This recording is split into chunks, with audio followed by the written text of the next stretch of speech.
following is a production of DallasCowboys.com and the Dallas Cowboys Football Club. How about them Cowboys? Yeah!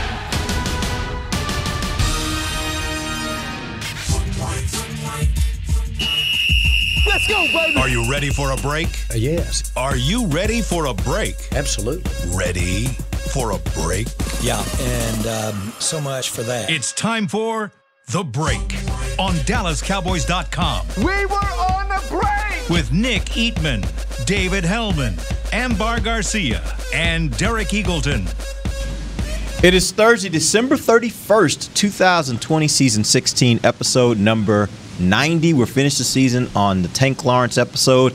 And welcome to the Cowboys Break. We are presented by Geico. We're live from the SWBC Mortgage Studios at the Star. We got a lot to talk about today. We're going to talk get some catch up. We're going to catch up a little bit on some injury updates, particularly in the secondary, the safety position.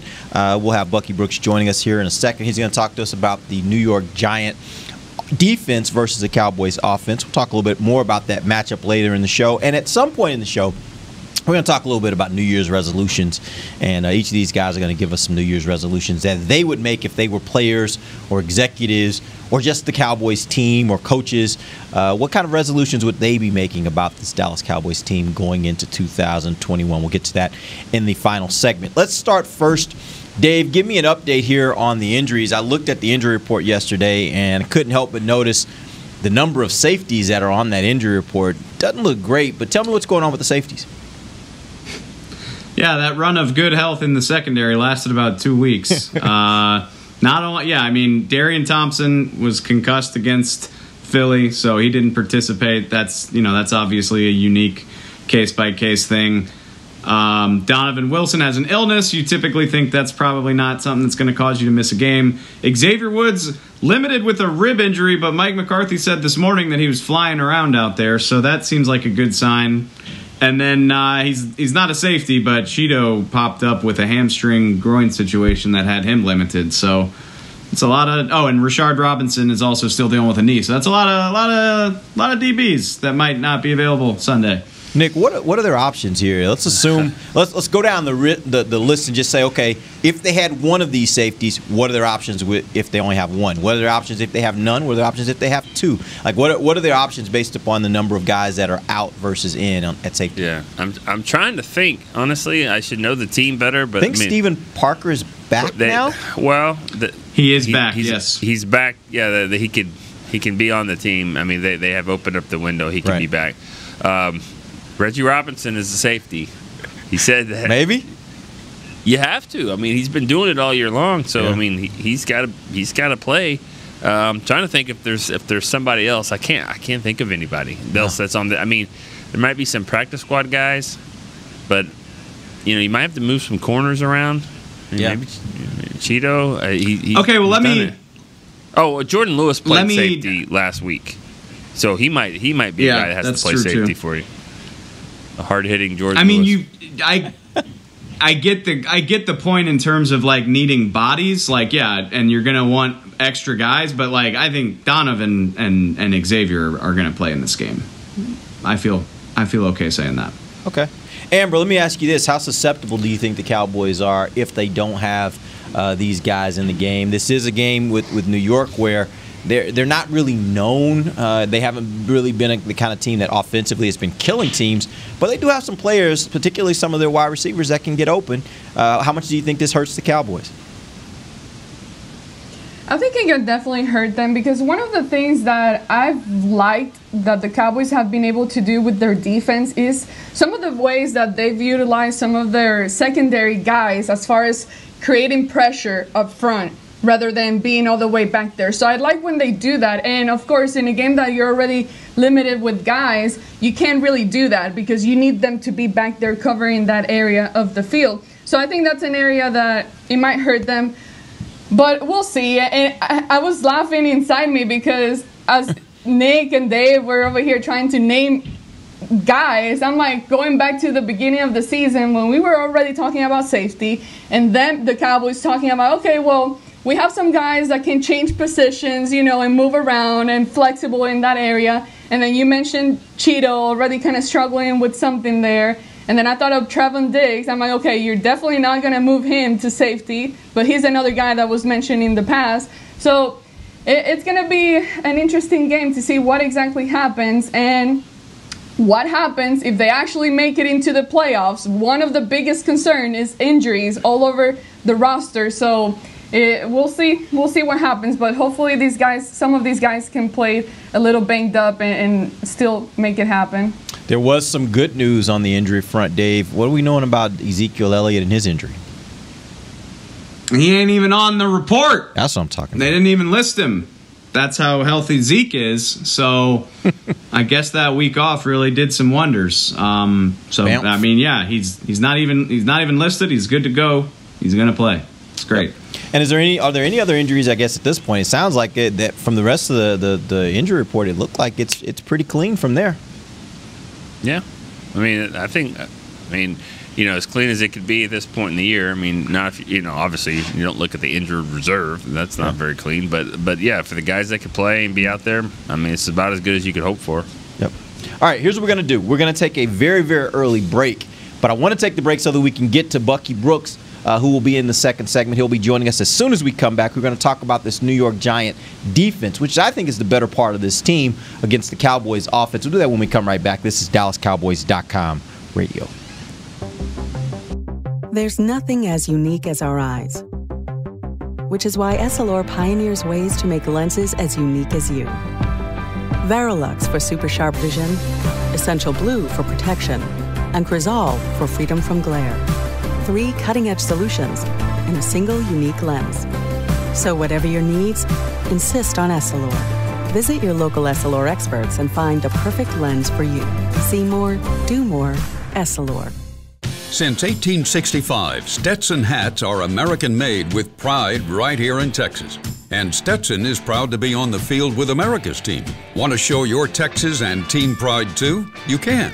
By purchasing your own Stetson, you can look just like how the flag guys do on field at every home game.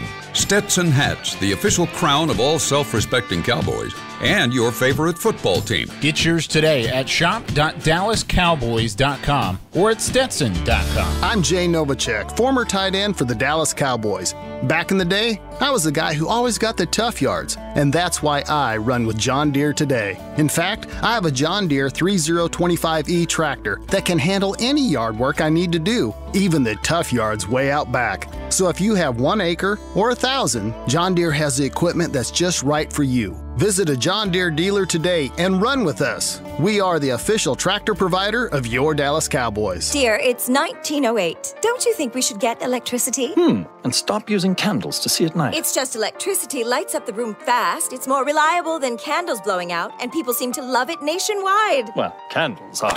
Dear, did you just run into the wall? Nope. May I have a new candle, please? Historically, switching to new technology is a no-brainer. Today, it's AT&T 5G. Fast, reliable, secure, and nationwide. Switch to AT&T 5G. It's not complicated. 5G requires compatible plan. May not be in your area. See att.com/5G for you for details. Back to the break. Don't miss new episodes of Season 15 of Making the Team, the Dallas Cowboys Cheerleaders. It's every Tuesday night, 9 p.m. Central on CMT. Welcome back. It is the second segment of the break presented by Geico. We are live from the SWBC Mortgage Studios at the Star. We're welcoming to the show Bucky Brooks of NFL Network. This segment is presented by Texaco with Techron. Bucky, let's start first with the greatest strength and the greatest weakness of this New York Giant defense, which, by the way, I think is the better part of this team. Yeah, look, they are a very, very solid unit. The strength of the team is in the front line. Their defensive line is one of the best in the business, but they do it in a different fashion. They're big-bodied, big bullies at the point of attack, and they just kind of win with their sheer strength and power. Leonard Williams, Dexter Lawrence, those guys really do a great job of controlling the line of scrimmage. And when they're playing well, those guys are really clogging up holes and being able to create pressure in a different way, because this isn't a team that likes to bring a lot of pressure. I would say the weakest part of this unit would probably be on the second level. Their linebackers are just okay, with Blake Martinez kind of being the tackling machine in that unit, but they don't necessarily strike you as having a star-studded collection of linebackers. In the secondary, they're very solid. They do a lot of things through schematics rather than talent. But this is a very, very complex defense to have to deal with because Patrick Graham throws a lot at the offensive coordinator to have to anticipate and kind of have answers for.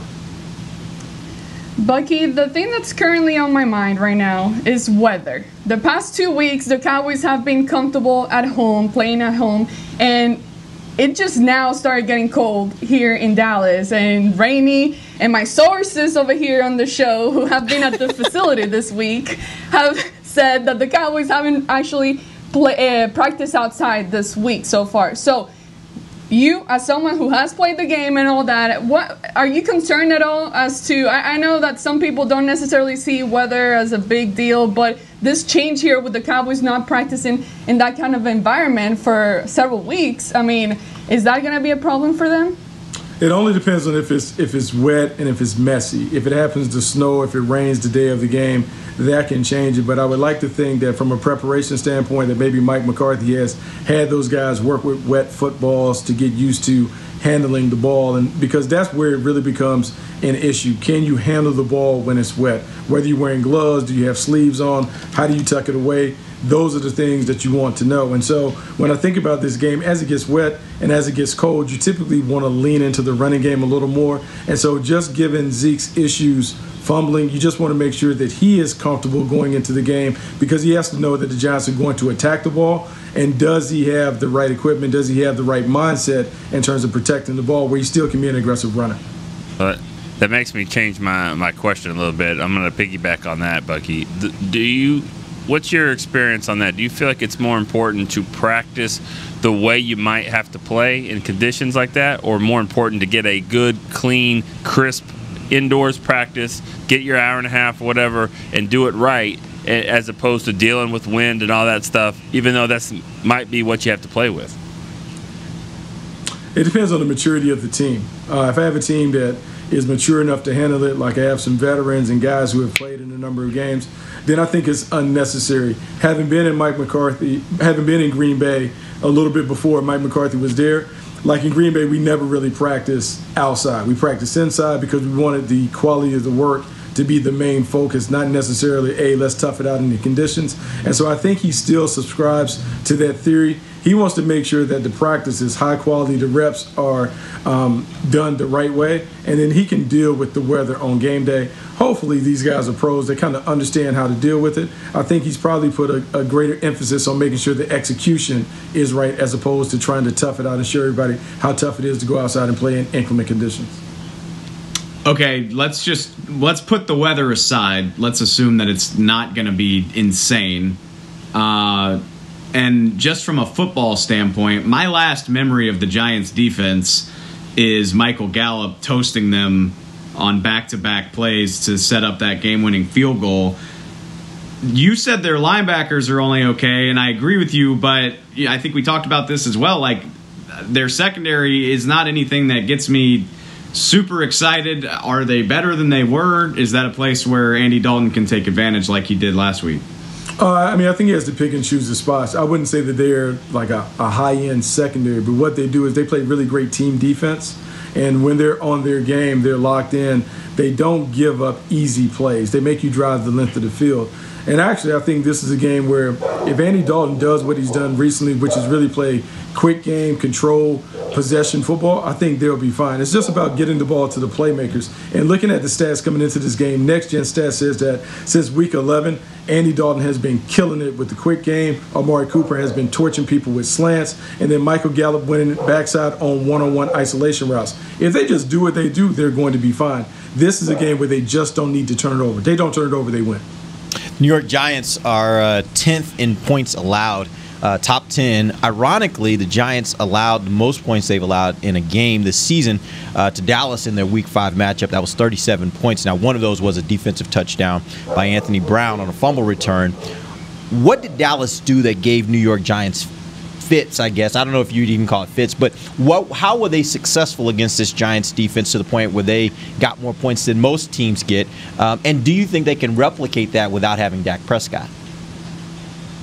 You know, it was really a crazy game, right? Because the Giants hadn't scored many points going in, and then they go up and down the field with ease. Yeah. And so it kind of changed the tenor of the game. The Cowboys had to change the way they attack. You saw a little more up-tempo. They were chasing points. And so they were able to kind of put the Giants on their heels with the rhythm of their offense. I think this is a game where if you want to play that style, you can do it. I just think this has to be a collective and collaborative effort with Mike Nolan, Kellen Moore, and Mike McCarthy on the same page in terms of how this game needs to be played. If Mike Nolan feels like he can control the Giants' offense, then it doesn't need to be a high-risk, high-reward game for the offense. If it gets out of hand and Mike Nolan can't control their offense, then Kellen Moore has to be a little more aggressive and assertive. I think really a conservative game plan where you run it, you feed Zeke, you throw it to the playmakers on controlled routes, and you just kind of let those guys work, and then you have to cash it in the red zone. I think that's more than enough to win. I think the magic number for the Cowboys going in this week has to be 24. If they score 24 points, that should be more than enough points to beat the New York Giants. You know, we talked about so many different elements that the Cowboys offense currently has, and we saw them enjoy all of them last week. But I still feel that sometimes when a defense is able to take away one of their elements, sometimes I feel that they just kind of panic a little bit and don't really know how to adjust and figure it out. I mean, if this is a game where that happens, could that be the case where the Cowboys, where Kellen Moore doesn't really find the right way to adjust? Or maybe given the fact that they have been enjoying it for 3 weeks in a row, maybe they still find the power and energy to figure out whichever way. You know, it's interesting, Ann, because you bring this up, and I think everyone has to realize the games are not only big for players, but they're big for coaches. And this would be the biggest game that Kellen Moore has coached in just because of the implications that are on the line. And so this may be a game where Mike McCarthy may need to have a stronger influence on how Kellen Moore calls the game just to make sure that he doesn't deviate from the game plan if the score appears to get out of whack early. And so I think this is one where you want to make sure that Ezekiel Elliott is heavily in the game plan. And I think this is one where we talk about think players, not plays. It's really as simple as playing a video game. I have better players. Let me get the ball to the better players, and they're going to make the plays needed to win. So that means Ezekiel Elliott needs to touch it. Amari Cooper needs to touch it. CeeDee Lamb and Michael Gallup need to get their touches. And then Tony Pollard has to get in there. And however you distribute that, it just has to be about get the ball to the best players and let those guys go to work. Bucky, last few weeks, Derek and I have kind of both been on board with this, thinking that Terrence Steele has surpassed Brandon Knight maybe at the tackle position. Yesterday, I believe you said if Zach were to come back, you would play him for Terrence Steele. Do you feel like that Steele is the weaker link when it comes to the tackle position, or Brandon Knight, or is it both? I mean, I think they're both susceptible to getting got against high-end pass rushers. I think I worry a little more about Terrence Steele just because maybe I've seen it. Maybe they just flash more. Maybe it just stands out more when he gets beat at the line of scrimmage. I'm like, oh, my gosh. So I think both guys need to be protected. And I think it's really important that the play caller always understands exactly what he has in front of Andy Dalton. It's easy to get seduced into thinking, hey, we have everything solved. Andy just threw for 377 yards. We're good. So now I can open it up a little more. I think they always have to be mindful of who is the personnel on the front line. The reason why the offensive line has played well of late is because they have played a certain style. It's running the ball, quick rhythm passes with occasional shots. They don't need to change up. They don't need to do anything differently. If they just kind of continue to play the way that they played, they should be successful against the Giants. Kind of going off that, Buck, you mentioned it at the top, is the defensive line, and they play with strength. Obviously, the Giants have been famous for their defensive line for a long time. I know these names. Like, I know Leonard Williams, Dalvin Tomlinson, and Dexter Lawrence because they were all big draft picks. But I don't feel like I have a good read on who they are as players and what they do as a front that makes them scary. Just, I mean, can you give us a more detailed thumbnail of what this looks like and how they win? Yeah, I can tell you, like, they are different because they have three big bodies up front, and they just kind of let those guys eat. They don't necessarily overdo it when it comes to their pressure packages. They will do a lot of twists in games where they'll exchange gaps where the nose tackle will go outside, the end will come inside, and they'll do some of those things. But really, they're bigger than most people. And so they just kind of throw you around. I think if you go all the way back to those old classic Bill Parcells teams where they had big guys up front, that's what the Giants want to do. It has always been a philosophy of their organization. We're called the Giants because we feature big people. We want big people, and we want to beat you up. And so Dexter Lawrence and Leonard Williams and those guys, they just wear you down with those body blows over the course of the game. They'll sprinkle in an occasional blitz or whatever, but they believe that their guys up front can whoop your guys just on their sheer strength, power, and explosiveness. Are they capable and kind of aligned to be able to take care of the weakness, as you called it, those two tackles? Is that what they do, or is their pressure typically more in the middle of their defensive line? Yeah, they're more in the middle of the front line. They would do some games, and they'll try and mix in some things, and they'll try and bring some like slot corner pressures and things to create one-on-one matchups. But typically when they're getting sacks, the sacks are happening inside the tackle box, not on the edges. What they're lacking is that one high-end outside pass rusher that can get it done. Leonard Williams has been terrific, but that's not necessarily his thing to win with speed, quickness off the edge. They just kind of do it off of games and tactics and schemes with big bodies executing it really well, as opposed to, hey, I have Superman off the edge. He is going to leap tall buildings in a single bound and overwhelm the tackle. So it shouldn't be that kind of problem. It's just one that you have to be mindful of, and you have to be mindful protection-wise of, hey, they're going to do a lot of pre-snap disguises. Who is really coming? Are they bluffing? Are they really coming after us? Or are they just kind of trying to mess with our protections to create one-on-one matchups? All right, let's real quick, we got to get two predictions from you this week. We need to know first what's going to happen in the Dallas versus New York Giant game, and then second, obviously the game that is just as important, Washington versus Philly. What do you think happens in both games? Okay, this is difficult because my dad is going to be mad at me because my dad coached Dexter Lawrence in high school. So I'm going to go with the Cowboys winning. And I'm going to say that they're going to win because they're not going to turn the ball over. They're going to play a very conservative style, and that's going to enable them to win because the Giants will turn it over, and they don't have the creativity that I think offensively to really challenge them. We'll see if it changes on game day, but I think the Cowboys get it done. In the Philadelphia-Washington game, I think it's really important that Philly has talked about the no-hat rule. Jim Schwartz has said, we don't want anyone getting the hat and the T-shirt on our field. And they removed Dwayne Haskins, and we don't know what's going to happen with Alex Smith. And I know people got excited about Taylor Heinicke coming in and throwing the ball all over the yard. That is the easiest time for a quarterback to come in when no one knows who he is and there's no pressure because they were down by so much. I don't believe that he is going to be good enough to consistently drive the football down the field with that team. I think Philadelphia wins, and I think the Cowboys win. I think the Cowboys going to the playoffs. Are you hearing anything about Alex Smith at this point? Oh. He is practicing right now. Yeah, they say he's practicing and those things, but man, I just think it would be kind of iffy for him to hold up the entire game based upon just how he went out that last game. Even if he plays, he's not going to be at full strength, and so they'll be very limited in terms of what they can do. And to be honest, even when he was playing, their offense wasn't explosive outside of the Thanksgiving Day game. Yeah. My question is really about Terry McLaurin as well, because without him, I don't think they just don't have the firepower in their receiving threats to even take advantage of anything that Alex Smith could do. No, they don't have. Terry McLaurin is iffy in terms of will he play. Antonio Gibson hasn't been the same because he had, I think, a turf toe injury or something like that, limiting him. So they really don't have a lot of explosive weapons on the outside. And then defensively, they're good up front, but they also can get guided. So we'll see. I think that game will be a very, very tight game, which is going to drive me crazy because it's the last game of the evening, but We'll see how it works. All right, man. Hey, we wish you a very, very happy new year, man. We appreciate all you've done for this show throughout this season. Hopefully, next week we'll be having you back talking some playoff football, but we'll see how that goes this weekend. We're going to take our final break. When we come back from that break, I have some questions for these guys about the matchups between the Cowboys and the Giants. We'll also talk a little New Year's resolutions. We'll do that when we come back. This is DallasCowboys.com radio. We're back with a tasty treat that's sweeping airwaves and taste buds. It's new Dr. Pepper and Cream Soda. Let's take a listen.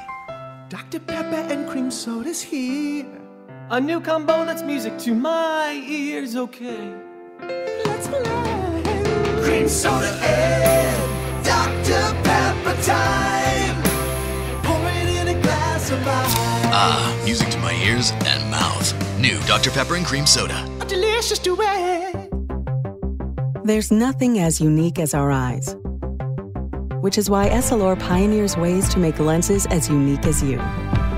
Verilux for super sharp vision, Essential Blue for protection, and Crizal for freedom from glare. 3 cutting-edge solutions in a single unique lens.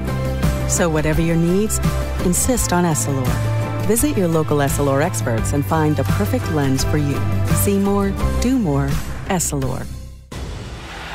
The Cowboys way, where 16 Hall of Famers and 5 championships shows us what success looks like. Where turkey is always the second best part of Thanksgiving Day. Where we are all defined by one single thing, the star. Where we as fans know it's our job to keep the tradition going. Bank of America is proud to be the official bank of the Dallas Cowboys and to support the quest of living life the Cowboys way. Copyright 2020, Bank of America Corporation. Dear, it's 1908. Don't you think we should get electricity? And stop using candles to see at night. It's just electricity lights up the room fast. It's more reliable than candles blowing out, and people seem to love it nationwide. Well, candles are... Dear, did you just run into the wall? Nope. May I have a new candle, please? Historically, switching to new technology is a no-brainer. Today, it's AT&T 5G. Fast, reliable, secure, and nationwide. Switch to AT&T 5G. It's not complicated. 5G requires compatible plan. May not be in your area. See att.com/5G for you for details. Back to the break. The Pro Shop has a huge selection of jerseys, cold weather gear, after Christmas deals, playoff stuff, maybe up to 50% off for every fan. Visit your local Dallas Cowboys Pro Shop or shop DallasCowboys.com for your new gear today. Get stuff like the sweatshirt Derek's wearing, or the cap Amber's wearing, or the... That's it. I don't think they have Hawaii sweatshirts over there, but I was looking to see what... No. Yeah. No, I meant to wear... I got a really nice, I got a 1960 like vintage hoodie as a gift. It was really nice. I meant to wear it on the show, but I forgot. But it's really dope. It's got like the old helmet logo. Yeah, is that the one you've worn before? I think you've worn another one before I actually liked. I thought that was... Oh, is that no, the one you're talking that's about? actually... Yeah, no, that's one that I got for myself. That's it's a Tommy Hilfiger Yeah, that deal. one's sweet, Like, yeah. I guess we have a thing with... Yeah, I like it a lot. So, yeah, there's all kinds of dope Cowboy stuff, even though I'm not wearing it right now. Yeah, well, I But guess go University of Rainbow Hawaii. Warriors. Yeah, okay. All right, let's jump back in. We're in the final segment of the break live from the SWBC Mortgage Studios. At the start, we are presented by Geico. And I have a series of questions here for you guys about this Cowboys versus Giants matchup. Let's start first. Evan Ingram leads the New York Giants in receptions. Darius Slayton leads them in receiving yards. Gallman has been good at times this season, and Dallas has struggled stopping the run. So all that being considered, who do you think is the most dangerous offensive threat for the New York Giants? Let's start first with you, Nick. Ooh, it's hard to lose to a team like that. I mean, if those are your 3 best players, I mean, you better not lose to them. But I mean, the defense is, they make average players into really good players. So I would say it just seems like the tight end would be the one that just keeps getting the drive moved. Just move this chains, and I think they can figure out the running game. But it would be Ingram. I think would be the one that would kind of because his matchup would be against a safety. They don't have any linebackers. They don't have any cover linebackers. So Ingram. All right, Amber. Well, I know that you cannot always rely on the Weather Channel, but if the weather is right, I am concerned about it. So I would assume that if it is raining and windy, and I don't mean to be Mickey right now, but what to say? It is how I feel at this moment. No, I think that because of the weather, they might limit the passing game a little bit more and just have to rely more on the running game. And honestly, I don't quite trust the Cowboys just yet with them trying to stop the running game. And that's something that they've struggled with all year. I mean, even in past years. So I think that could get away from them in this game. So I would have to say my biggest concern might be the running game. Dave.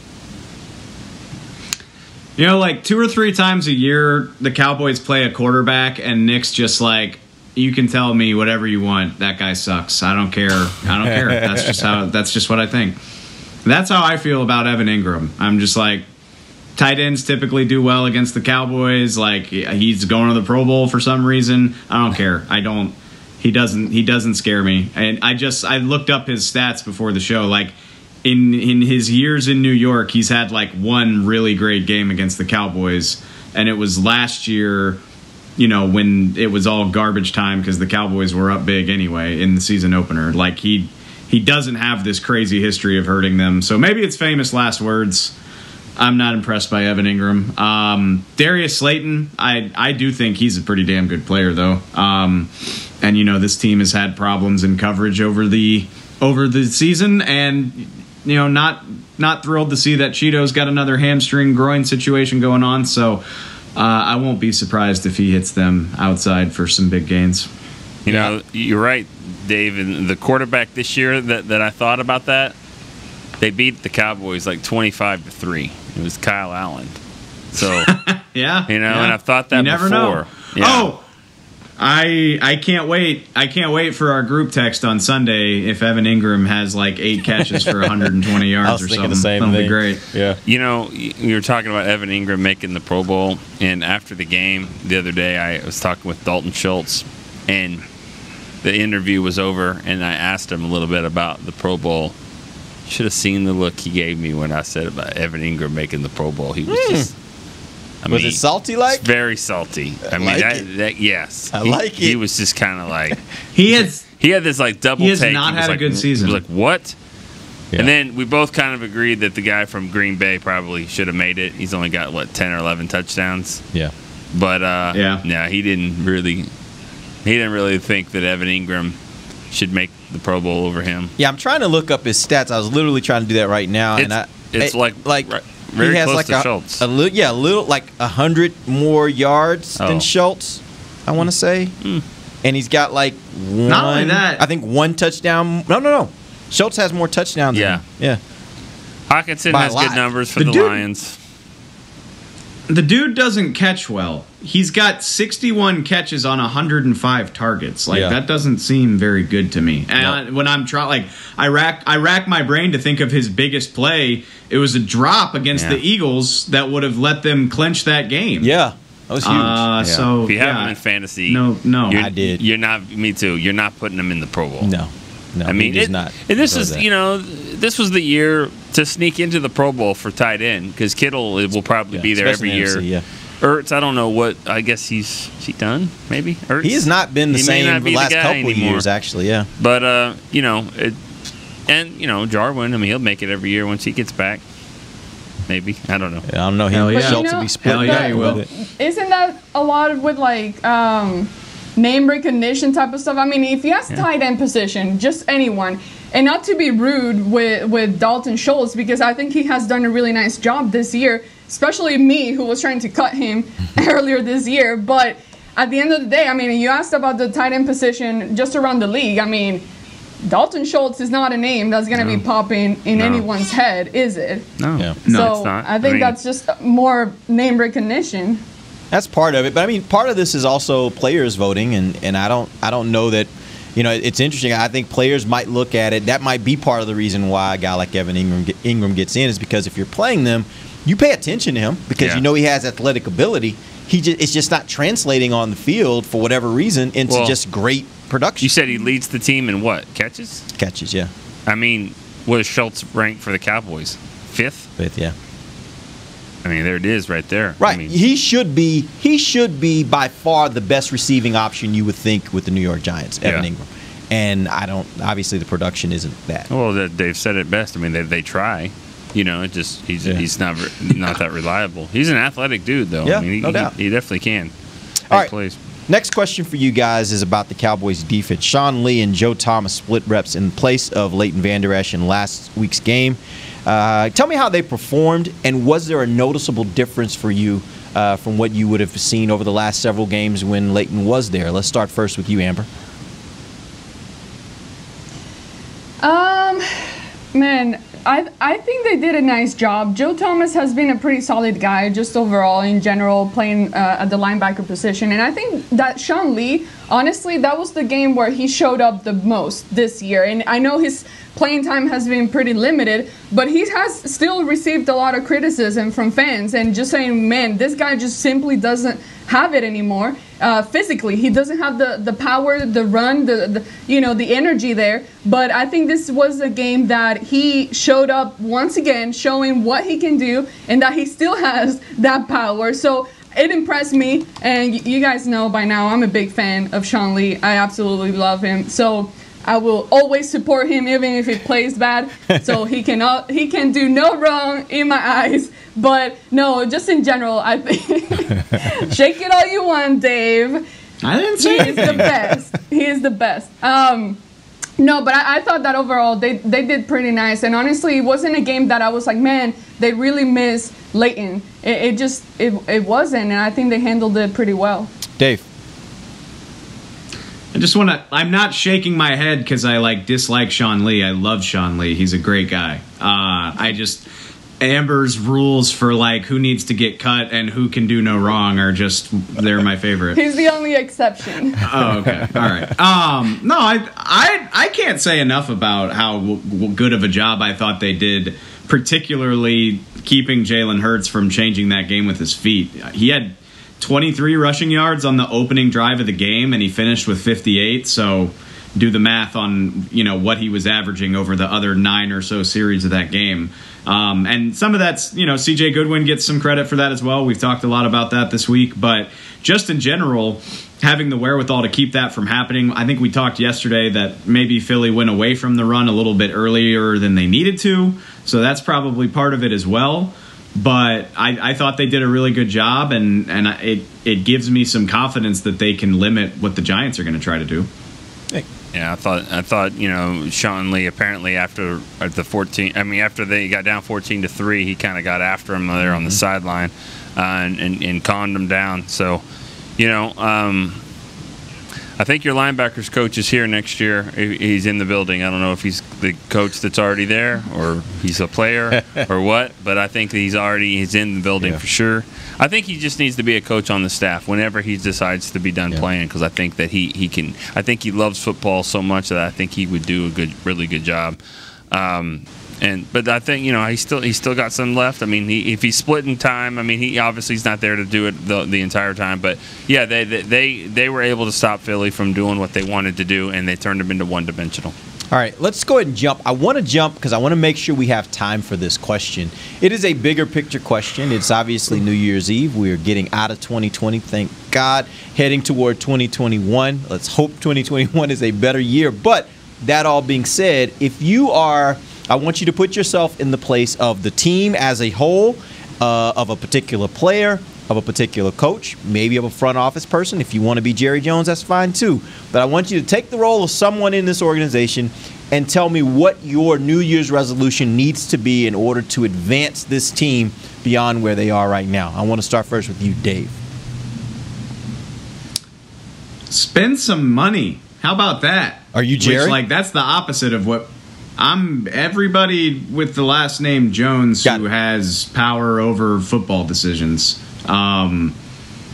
That's the opposite of what my New Year's resolution needs to be. I need to save. Well, maybe they work together. Maybe that means they give you more money too, right? That would be wonderful. I didn't even ask for that, but thank you. It goes across the board, and I feel bad because they're going to come back and tell me that the timing couldn't be worse because the salary cap's not going to grow. They're going to have to figure some things out, but sign your quarterback, please. Forever, not just so we don't have to talk about it anymore, but because it's in the best long-term interest of your team. Assuming he recovers healthy and everything is fine with his ankle, there's only about 3 quarterbacks in the league that I think you can definitively say you'd feel better giving a deal to than Dak Prescott. He deserves it. You give yourself clarity. It helps your cap situation in the long run, by the way. And then, like I said, I know this isn't going to be easy, but the bargain hunting in free agency it's not going to be enough to do what you want. You cannot address every hole in a 53-man roster through the draft. And they've tried their damnedest to do it, and it hasn't worked yet. And I don't think it's going to, just because that's the nature of the NFL. We talk about it all the time. show me a Super Bowl team, and I can show you something aggressive they did in the offseason to acquire some talent that they didn't have. That doesn't mean you have to spend $100 million on outside contracts like the Giants did a few years ago, but you got to look for better players than just the bargain bin. And I don't really think they're going to do that in 2021, to be honest with you, but I think they need to. So I'm still going to say it, even if I don't expect it to happen. All right, Nick. I think to kind of piggyback with that, I mean, I think this team needs to be, they need to reevaluate how they evaluate the safety position. I just think, you know, they've been getting by with it, and they really haven't gotten by. I mean, they try to just say, well, it's not a really big need. But I think we're seeing that you can have a catalytic player that makes plays on the ball in Donovan Wilson, and that was a 6th-round pick. Pair him up with someone better. Look at the 6 guys that made the Pro Bowl. 5 of them are on playoff teams. The other one is Justin Simmons from the Broncos. He's a 3rd-round pick, and you know he did a nice job. I mean, he's not a high pick or anything, but they haven't drafted anything higher than this 1st or 2nd round for a safety since Roy Williams, I believe, at safety. So I think whether it be the draft or in free agency or even both, I think they need to reevaluate how they look at that position. All right, Amber. I think I would go into this new year with the mentality of like, we are fighting for the present. We are fighting for the now, the today. This is happening this year. And with that being said, and to be fair, I'm pretty sure that's their goal every year. You know, I don't think that they go into like, oh, we're looking for the next year, 2 years from now, or anything like that. But I have seen it happen in the draft where, and although they have many necessities and positions of need, I still see it happen sometimes where it's not necessarily the biggest position of need, but they'll go ahead and draft a player because of the talent. And to me, I don't want to see that happen, and I want them to go ahead and address the actual biggest position of need and bring in talent there to fight for next year, for this upcoming year. Also, I don't have the patience to give someone another year a go for their job and like, oh, let's see how they perform this next year because, you know, this year, the pandemic and all that. I get it, and I don't mean to be harsh or anything like that, and I don't want anyone to lose their job, but I need a change on defense. And y'all can pick and choose who that change is going to be, but it needs to happen, and I don't have time to keep waiting another year or see how they progress in the preseason and then the season or any of that. So I think that's my New Year's resolution would be for them. It's just, okay, let's really figure out exactly what we need to do for the present, for 2021, and 2021 only, not 2022 or 23. So that is refocus on this next year. Yeah, there seems to be a theme across the board here. Maybe not as much Nick, but certainly the other two. The theme is get aggressive. Like, let's be aggressive. Let's almost like, as Amber's saying it, basically push all the chips into the table and say, look, we feel like we got a good enough team that if we fix these problems and we're aggressive about fixing these problems, we got a shot. And I would love for at least 1 year for the Cowboys to take that approach. Like, hey, we got a good core, and I think they have a good core. We got a good core. Let's go all in, and let's just really, really go all in. Let's go out and then whatever we can do within our power. Now, everything can't be done, but whatever you can do within your power, staying within the salary cap, do whatever you can do to say we're going all in this year, and let's see what happens. It's got to be next year then. Right, yeah. Because look at the contracts. Look at the contracts you want to get out of at some point. Look at your 3 worst contracts. What are they, Dave? The 3 worst contracts that they have. Not the 3 worst players, 3 worst contracts. Jalen and Zeke for sure, and then after them, I mean, probably D-Law, right? I still don't think D-Law's contract is bad. I personally don't. I'm not saying he's a bad player. I don't think the contract is bad. Yeah, I don't have a problem with his contract. Well, I bet some people do. At $21 million a year for 5 sacks, I bet they do. I'm not saying. I mean, he brings value. But I don't think his contract is that great. Either way, we can argue that all day. Those 3 contracts right there. At some point, you might want to get, huh? Dak's contract is bad. They need to get him on a long-term deal. That's fair. That's a bad contract. Fair. So, but I'm just saying, you know, if you're going to get rid of those contracts, at some point you might have to get rid of those players. So the time is now. I mean, you got to use Zeke next year, D-Law next year, Jalen next year. Go all in. And let's see what happens. Yeah. All right, real quick, before we end the show, we do need to get picks, and I want to get 2 picks from each one of you guys. Tell me what's going to happen in Cowboys versus Giants, and tell me what's going to happen Washington versus Philly. Let's start first with you, Amber. I think that Dallas can definitely do enough to manage a win against New York. I think they can win that game. And then as far as the Washington game against Philly, I know the quarterback situation, I know all that, but based on what I saw from the Eagles, the way they played against the Cowboys and self-inflicted errors, so many penalties, I still think that Washington's defense can do enough to help their offense and also, even themselves, score points for their own team. So I think that because of that, Washington wins and the Cowboys don't make it because of Washington, but it could go either way, honestly, but I think that... Stop it, Dave. You've done that all year. But I think that the Cowboys win, but they don't make it to the playoffs because Washington wins as well. All right, Dave, you're up. I'm laughing because I completely agree with her. That's... I told Derek in the third quarter of the Eagles game, I was like, now watch. What's going to happen is they're going to beat the Giants, but Washington's going to beat Philly, and they'll have had this 4-game winning streak that doesn't help them get into the playoffs. I don't trust them. I still don't trust them, but I don't feel like, I keep saying they don't deserve to be picked. I do, they deserve to be picked, especially against a bad Giants team. I think they're the better team. I think Daniel Jones will give them the ball a few times. They can win that game. But Alex Smith is taking reps today on Wednesday. It is Wednesday, right? No, it's Thursday. I'm sorry, it's Thursday. So he's taking reps on Thursday, which is even better for his chances of playing. But he did last week too, right? Just to be clear, last week wasn't he taking reps throughout the week last week? He did. He did a little bit last week. I don't know if he ever got into the full team portions of practice, which I changed my opinion completely if Alex Smith doesn't play, but I think he will play. And having a veteran, he doesn't have to do a lot. He just has to not turn the ball over. I think Washington's front is going to make Jalen Hurts' life miserable. I mean, if Dallas's defense can do that to him, I think Washington is going to, he's going to be in for a long day, and I think Washington will win. So Dallas gets a win, but I'm gonna guess Washington makes the playoffs. All right, Nick.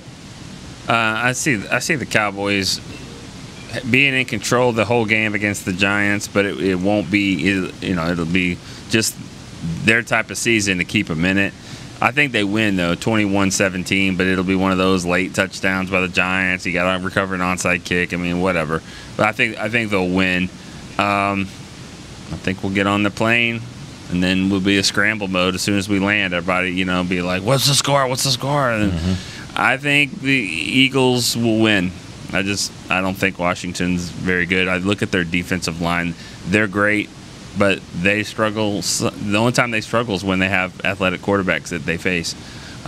So I think Philadelphia's going to win the game, honestly, and I think the Cowboys will go to the playoffs. Will go into into the front door of the playoffs. Here we go. I don't think and the good thing is that you wouldn't be sneaking into the playoffs because you won 4 in a row. You won 4 in a row, and you think about it. If you took a coin right now and you said you had to call it heads or tails, you had to win it 6 times in a row. I mean, that's almost unheard of, and that's what happened. When you're going into the San Francisco game, are they going to make the playoffs? Well, they got to win the next 3 games, and Washington has to lose the next 3 games. Yep. And now it's down to 2. And I think both those things seem like they're likely to happen. So I'm going to say that we'll be talking next week about Tom Brady. All right, we will see. I actually think I agree with you all that the Cowboys will win. I think it'll be a close, and I think it'll be an ugly game. 17-16, Cowboys get the win. And then the Philly game, I think this is going to be the ugliest of games. And I think at the end of the day, it's going to be just about the fact that Washington's defense is just so much better. I think they win a close, ugly, boring game, 6-3, and Washington is heading to the playoffs after a just sucky game. And here they are representing the NFC hold East. Anybody to 6 points. I don't know. Washington's offense can hold themselves to 6 points. I think that's the point. Maybe. Go ahead. Before you sign off, I just thought about this. I can't believe we've covered this game all week and we haven't brought it up. Like, Mike McCarthy's first season, I know it's not all in his control, but it's kind of funny. You know, Jason Garrett started his career with 3 winning in NFC East sort of title game situations, and Mike McCarthy's in the same spot with Jason Garrett on the other sideline. That's just actually, it's very interesting. Very, very interesting. Well, I mean, also you can say too is that, you know, because they had numbers on Jason Garrett, like when it was win or go home games, this was his record. Well, that being said, what's McCarthy? I mean, McCarthy's 2-0, right? I mean, guess if that's the way you want to put it, yeah. I'm just saying. I mean, their backs were against the wall. If they lost, they would be eliminated from the playoffs, and so they've won 2. So, you know, they could be 3-0 and even not even make the playoffs in win or go home games. Yep.